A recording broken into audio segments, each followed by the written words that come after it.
तो देखते हैं यहाँ पे क्वेश्चन नंबर 106 में हमसे क्या पूछा गया है। A force of 10 newton acting on a body at an angle of 60 degree with the horizontal direction displaces the body through a distance of 2 metre along the surface of a floor. तो यहाँ पे एक body पे 10 Newton का force लग रहा है और कौन से एंगल पे लग रहा है, 60 डिग्री पे लग रहा है। और जो डायरेक्शन है वो हमारे यहाँ पे क्या है, हॉरिजॉन्टल डायरेक्शन है। तो 10 न्यूटन फोर्स लगने की वजह से जो यहाँ पे बॉडी है वो यहाँ पे 2 मीटर का डिस्टेंस कवर कर रही है। उसके आगे यहाँ पे क्या लिखा है, कैलकुलेट द वर्क डन। तो हमें यहाँ पे क्या कैलकुलेट करना है, वर्क डन कैलकुलेट करना है। उसके आगे यहाँ पे क्या लिखा है, नाउ लेट द फोर्स और पुल एक्टिंग ऑन द बॉडी। अब यहाँ पे क्या लग रहा है, फोर्स लग रहा है और यहाँ पे कह सकते हैं पुल, मतलब उसको यहाँ पे बॉडी को क्या कर रहे हैं, खींच रहे हैं। और कौन से एंगल पे खींच रहे हैं हम यहाँ पे, 30 डिग्री पे विद द हॉरिजॉन्टल सरफेस। यहाँ पे भी सरफेस क्या होगी, हॉरिजॉन्टल होगा। उसके आगे यहाँ पे क्या लिखा है, what is the value of the force to displace the body through 2 metre along the surface of the floor so that the work done is 10 joule. तो हमें यहाँ पे बताना है कि बॉडी को 2 मीटर डिस्प्लेस करने के लिए वहाँ पे कितना फोर्स लगेगा अगर वहाँ पे 10 जूल का वर्क डन हो रहा हो तो। तो करते हैं यहाँ पे इसको सॉल्व। तो सबसे पहले वाले पार्ट में हमें यहाँ पे फोर्स दे रखा है जो कि यहाँ पे कितना है, 10 न्यूटन है। उसके बाद जो यहाँ पे एंगल दे रखा है वो हमें यहाँ पे 60 डिग्री दे रखा है। तो थीटा की वैल्यू हमारे यहाँ पे कितनी हो जाएगी, 60 डिग्री हो जाएगी। और जो यहाँ पे डिस्टेंस दे रखा है वो हमें यहाँ पे 2 मीटर दे रखा है। इसका मतलब जो यहाँ पे डिस्प्लेसमेंट होगा वो हमारे यहाँ पे कितना हो जाएगा, 2 मीटर का हो जाएगा। निकालना हमें यहाँ पे क्या था, वर्क डन निकालना था। वर्क डन का फॉर्मूला हमारे यहाँ पे क्या हो जाएगा, force multiply displacement and cos theta. क्योंकि हमारे यहाँ पे एंगल लग रहा है तो हमें यहाँ पे कॉस थीटा लेना पड़ेगा।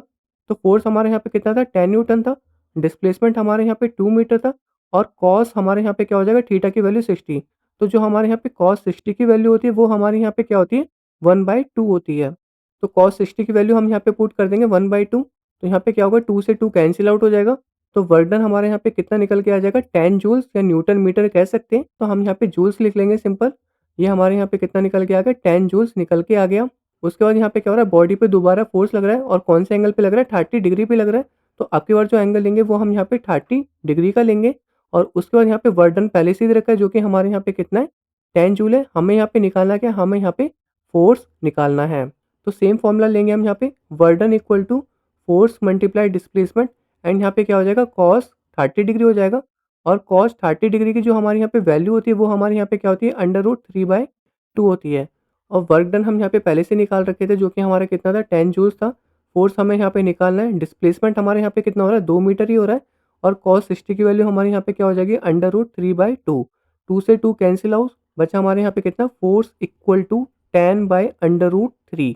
आप चाहे तो यहाँ पे इसका सिंपल आंसर लिख सकते हो, फोर्स इक्वल टू 10/√3। या चाहे तो यहाँ पे √3 की वैल्यू निकाल के यहाँ पे 10 से डिवाइड कर सकते हैं। तो वो भी हम यहाँ पे कर लेते हैं, √3 की वैल्यू निकाल लेते हैं। तो यहाँ पे हम 3 की वैल्यू निकालेंगे तो कैसे निकालेंगे अंडर रूट में, वो हम यहाँ पे देख लेते हैं। तो हमें यहाँ पे क्या करना पड़ेगा, इसका अंडर रूट निकालना पड़ेगा। तो 1 को 1 से करेंगे तो यहाँ पे 1 आएगा, यहाँ पे भी 1 लेना पड़ेगा। यहाँ पे कितना आ गया, 2 आ गया। यहाँ पे सब्ट्रैक्ट करने के बाद कितना बचेगा, 2 बचेगा। अब हम यहाँ पे पॉइंट लगा के डबल जीरो एक साथ ले सकते हैं। 7 से मल्टीप्लाई करना पड़ेगा, तो 7 से करेंगे तो यहाँ पे 7 लेना पड़ेगा। 7 7 से यहाँ पे कितना होता है, 49। 4 कैरी चला गया, 7 2 जा 14 एंड यहाँ पे कितना आ गया, 18 बचा हमारे यहाँ पे कितना, 11। इसको यहाँ पे ऐड कर लेंगे तो यहाँ पे कितना होगा, 7 7 जा 14 और 1 कैरी गया तो यहाँ पे कितना आ जाएगा, 34 आ जाएगा। तो हम यहाँ पे क्या कर सकते हैं, डबल जीरो ले सकते हैं। उसके बाद हमें यहाँ पे किससे करना पड़ेगा, 3 से करना पड़ेगा। तो 3 को 3 से करते हैं एंड यहाँ पे भी 3 लिख लेते हैं। अब यहाँ पे करते हैं मल्टीप्लाई, 3 3 यहाँ पे कितना होगा, 9। 4 3 यहाँ पे कितना हो जाएगा, 12। 1 कैरी चला गया, 3 3 9 एंड 10। तो हमारे यहाँ पे कितना आ जाएगा, 1.73 आ जाएगा। तो 10 को हम यहाँ पे किससे डिवाइड कर रहे हैं, 1.73 से। उसके बाद यहाँ पे पॉइंट हटाने के लिए मैं यहाँ पे क्या करूँगा, ऊपर नीचे 100 से मल्टीप्लाई कर दूंगा। तो हमारे यहाँ पे फोर्स जो होगा वो हमारा कितना हो जाएगा, यहाँ पे हो जाएगा 1000 एंड नीचे हमारे यहाँ पे कितना आ जाएगा, 173 आ जाएगा। तो सिंपल यहाँ पे 1000 से भी डिवाइड कर लेते हैं। तो 1000 को हमें यहाँ पे किससे डिवाइड करना है, 173 से करना है। सबसे पहले किससे करना पड़ेगा, 5 से करना पड़ेगा। तो यहाँ पे कितना हो जाएगा, 5 3 जा 15 का 5, 1 कैरी गया। 7 5 जा 35, 36 का 6, 3 कैरी गया। 5 1 जा 5 एंड 3 8। तो यहाँ पे कितना बचेगा, 10 में से 5 गए 5, 9 में से 6 गए 3 और 9 में से 8 गए 1। तो यहाँ पे कितना आ गया, 135 आ गया। पॉइंट लगा के जीरो ले सकते हैं। उसके बाद किससे करना पड़ेगा, 7 से करना पड़ेगा। 7 3 जा 21 का 1, 2 कैरी गया। 7 7 जा 49।